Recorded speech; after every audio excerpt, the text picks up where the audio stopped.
15 अप्रैल 2024 के current affairs देखते हैं। पहला क्वेश्चन, भारत ने किस देश को भूकंप प्रभावित क्षेत्रों के लिए सहायता सहित एम्बुलेंस और स्कूल बसें प्रदान की, यानी कि दान की? क्या है, भारत ने किस देश को भूकंप प्रभावित क्षेत्रों के लिए सहायता सहित एम्बुलेंस और स्कूल बसें प्रदान की? ए भूटान, बी नेपाल, सी श्रीलंका या डी बांग्लादेश? हमारा आंसर ये एम्बुलेंस और स्कूल नेपाल को क्या दिया गया है, दान दिया गया है, स्कूल बसें।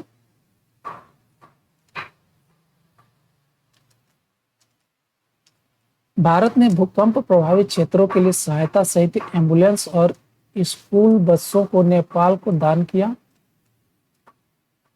द्विपक्षीय संबंधों को मजबूत किया और नेपाल के स्वास्थ्य देखभाल और शिक्षा के बुनियादी ढांचे का समर्थन किया। प्रश्न संख्या 2 देखते हैं। Man portable anti tank guided missile यानी कि MPAT-GM हथियार प्रणाली का परीक्षण करने के लिए किस संगठन ने भारतीय सेना के साथ सहयोग किया? ए भारतीय नौसेना, बी भारतीय वायुसेना, सी इसरो या डी DRDO? हमारा आंसर इसमें ये DRDO। किसने man portable anti tank guided missile हथियार प्रणाली का क्या परीक्षण किया है? अरे किसके साथ है? भारतीय सेना के साथ सहयोग करके। रक्षा अनुसंधान एवं विकास संगठन DRDO ने man portable anti tank guided missile हथियार प्रणाली के परीक्षण में भारतीय सेना के साथ सहयोग किया, जो रक्षा प्रौद्योगिकी को आगे बढ़ाने में संयुक्त प्रयासों का प्रदर्शन करता है।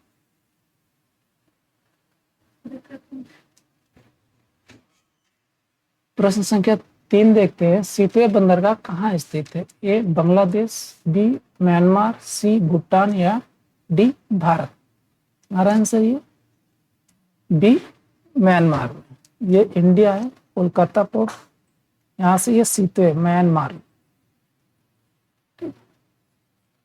इसकी कुल दूरी है यहाँ से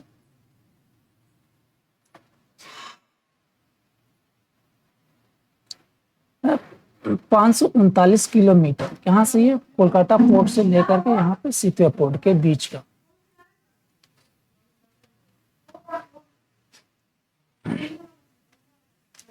सितवे बंदरगाह म्यांमार में स्थित है, विशेष रूप से रखाइन राज्य। ये जो राज्य है ये कौन सा? ये रखाइन राज्य। यह Kaladan multi modal transit transport project में एक महत्वपूर्ण भूमिका निभाता है, जो बांग्लादेश को दरकिनार करते हुए पूर्वोत्तर राज्यों में कार्गो परिवहन के लिए कनेक्टिविटी लाभ प्रदान करता है। ठीक है, जो यहाँ बांग्लादेश का मतलब न जाकर के ये सितवे एयरपोर्ट से यहाँ से क्या है कनेक्टिविटी क्या हो जाएगा, ये सीधे क्या जाता है नॉर्थ ईस्ट में पहुंचाया जाता है कार्गो यहाँ से। प्रश्न के 4 देते हैं। मानव अंग और उत्तक प्रत्यारोपण अधिनियम यानी कि THOTA the transplantation of human organs and tissue act किस वर्ष अधिनियमित किया गया था? ए 1994, बी 2000, सी 1998 या डी 2010? हमारा आंसर ये 1994 में पास हुआ था। इस अधिनियमित हुआ था 1994। मानव अंग और उत्तक अधिनियम यानी THATA का प्रत्यारोपण 1994 में भारत में विदेशी नागरिकों से जुड़े अंग प्रत्यारोपण को विनियमित करने और अस्पताल और अधिकारियों द्वारा कानून का अनुपालन सुनिश्चित करने के लिए अधिनियमित किया गया था। प्रश्न संख्या 5 देखते हैं। किस संगठन ने 15 जून 2022 से आधार सक्षम भुगतान प्रणाली यानी कि AEPS लेन देन के लिए सेवा शुल्क पेश किया?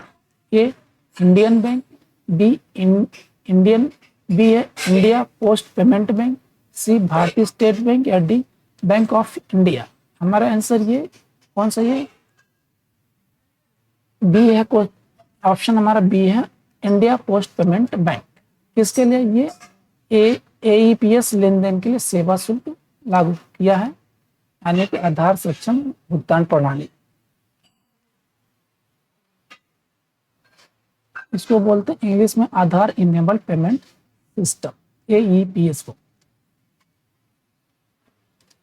इंडिया पोस्ट पेमेंट्स बैंक ने 15 जून 2022 से एईपीएस लेन देन के लिए सेवा शुल्क लागू किया, जहां प्रति माह पहले 3 लेन देन मुफ्त है, जिसके बाद के लेन देन पर शुल्क लगेगा। यानी कि 3 लेन देन जो भी होगा उस पर कोई भी शुल्क नहीं लगेगा, और उसके बाद से जो भी लेन देन होगी उस पर शुल्क लगेगा, यानी चौथे ट्रांजैक्शन से शुल्क लगेगा उसके आगे। प्रश्न संख्या 6 देखते हैं, विश्व क्वांटम दिवस किस तारीख को मनाया जाता है? ए अप्रैल 12 को, बी अप्रैल 13 को, सी अप्रैल 14 को या डी अप्रैल 15 को। हमारा आंसर दिया है अप्रैल 14 को मनाया जाता है वर्ल्ड क्वांटम डे, यानी कि विश्व क्वांटम दिवस। इसका थीम क्या? Promoting the public understanding of quantum science and technology around the world, इसका थीम। हमारा आंसर हो जाएगा ये 14 अप्रैल। विश्व क्वांटम दिवस 14 अप्रैल को क्वांटम विज्ञान और प्रौद्योगिकी के बारे में जागरूकता और प्रशंसा बढ़ाने के लिए मनाया जाता है, जो राष्ट्रीय क्वांटम मिशन यानी कि NQM the national quantum mission जैसी पहल के माध्यम से इस क्षेत्र में प्रगति के लिए भारत की प्रतिबद्धता को उजागर करता है। प्रश्न संख्या 7 देखते हैं, विश्व कला दिवस विश्व स्तर पर कब मनाया जाता है? ए अप्रैल 12 को, बी अप्रैल 13 को, सी अप्रैल 14 को या डी अप्रैल 15 को। हमारा आंसर हो जाएगा ये डी अप्रैल 15 को मनाया जाता है विश्व कला दिवस। वर्ल्ड आर्ट डे मनाया जाता है 15 अप्रैल। विश्व कला दिवस हर साल 15 अप्रैल को मनाया जाता है, जो दुनिया भर में कला के प्रभाव को श्रद्धांजलि देता है और लियोनार्डो दा विंची के जन्मदिन के साथ मेल खाता है, जो कलात्मक स्वतंत्रता और संस्कृति महत्व का प्रतीक है। प्रश्न संख्या 8 देखते हैं, भारतीय सेना और भारतीय वायुसेना यानी कि इंडियन एयरफोर्स ने ऑपरेशन मेघदूत कब शुरू किया था? ए 1978, बी 1982, सी 1984 या डी 1990। हमारा आंसर है ये 13 अप्रैल 1984। इसमें कौन सा हमारा ये 1984 को शुरू किया था ऑपरेशन मेघदूत। ऑपरेशन मेघदूत 13 अप्रैल 1984 को भारतीय नौसेना और भारतीय वायुसेना इंडियन एयरफोर्स द्वारा उत्तरी लद्दाख क्षेत्र में रणनीतिक ऊंचाइयों को सुरक्षित करने के लिए शुरू किया गया था, जो सैन्य इतिहास में एक महत्वपूर्ण घटना थी। प्रश्न संख्या 9 देखते हैं, पांडिचेरी के बाद भारत में कृत्रिम चट्टानों यानी कि आर्टिफिशियल रीफ की दूसरी स्थापना कहाँ स्थित है? ए पांडिचेरी, बी चेन्नई, सी मुंबई या डी गोवा। हमारा आंसर ये मुंबई में।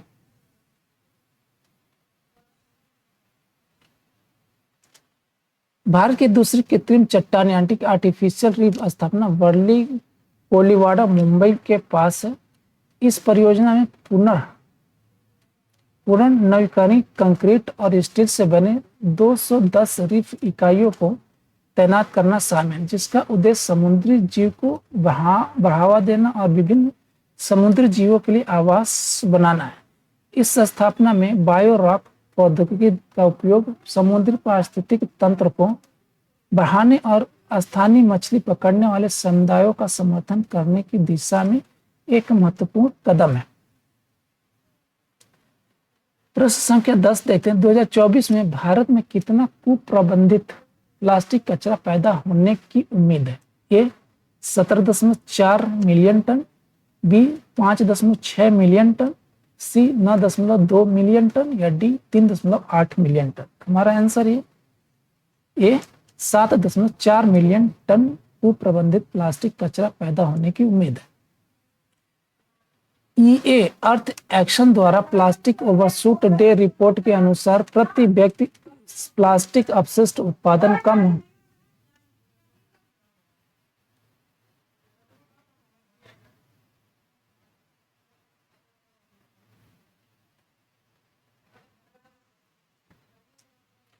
अपशिष्ट उत्पादन कम होने के बावजूद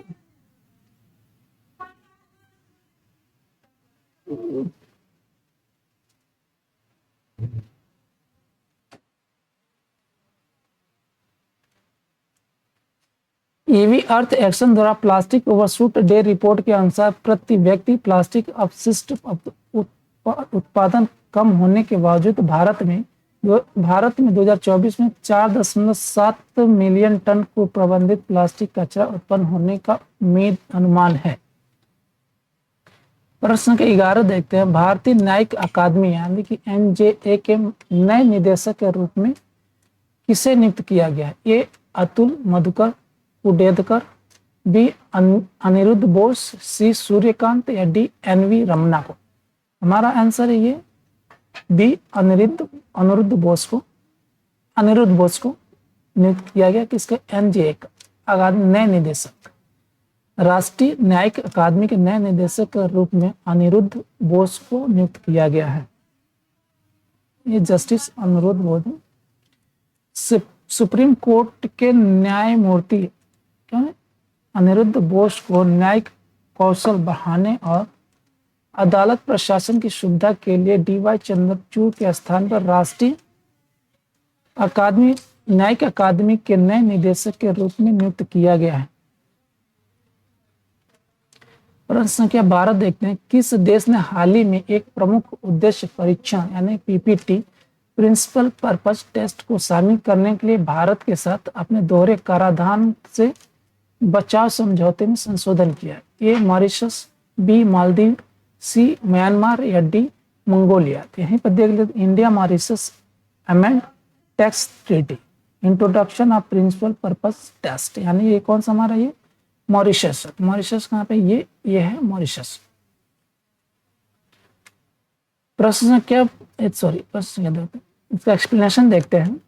मॉरिशस ने हाल ही में कर चोरी को रोकने के लिए एक प्रमुख उद्देश्य परीक्षा यानी कि पीपीटी प्रिंसिपल पर्पस टेस्ट जोड़कर भारत के साथ अपने दोहरे कराधान से बचाव समझौते यानी कि DTAA डबल टैक्सेशन एवॉइडेशन एग्रीमेंट में संशोधन किया, जो मॉरिशस के माध्यम से किए गए निवेश के लिए कर उपचार में बदलाव का संकेत है। प्रश्न संख्या 13 देखते हैं। 12वीं बार राष्ट्रीय महिला कैरम खिताब किसने जीता?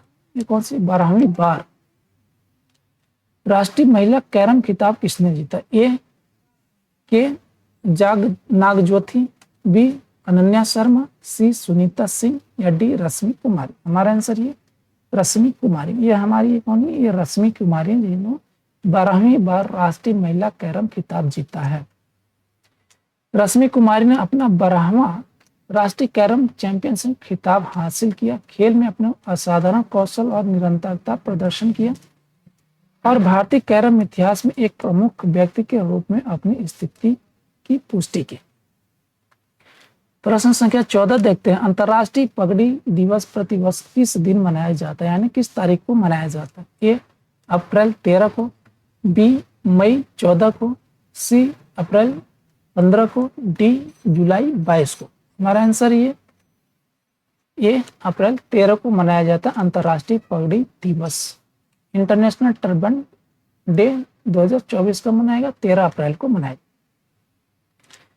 13 अप्रैल को अंतर्राष्ट्रीय पगड़ी दिवस के रूप में मनाया जाता है क्योंकि यह बैसाखी के साथ मेल खाता है, जो 1699 में गुरु गोविंद सिंह द्वारा खालसा पंथ के जन्म को चिन्हित करने वाला एक प्रमुख सिख त्योहार है, जहां पगड़ी सिख पहचान और समानता का प्रतीक बन गई। प्रश्न संख्या 15 देखते हैं। किस देश ने जापान और फिलीपींस के साथ पहले त्रिपक्षीय शिखर सम्मेलन की मेजबानी की? कौन सा पहला त्रिपक्षीय शिखर सम्मेलन की मेजबानी की? कौन?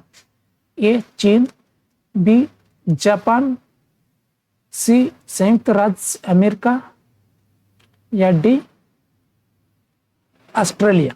है ना, मैं गलत हूं, जापान नहीं, यहाँ पे ये क्या है, ये यूएसए है, संयुक्त राज्य अमेरिका। यहाँ पे पूछा हुआ है, जापान और फिलीपींस पूछ दिया, तो तीसरा कौन सा है? तो संयुक्त राज्य अमेरिका यानी कि यूएसए। यहाँ पे गलत लग गया। संयुक्त राज्य अमेरिका ने जापान और फिलीपींस के साथ त्रिपक्षीय शिखर सम्मेलन की मेजबानी की। चीन के साथ अपने क्षेत्रीय विवादों के लिए समर्थन की पुष्टि की और क्षेत्रीय स्थिरता के लिए अपनी प्रतिबद्धता प्रदर्शित की।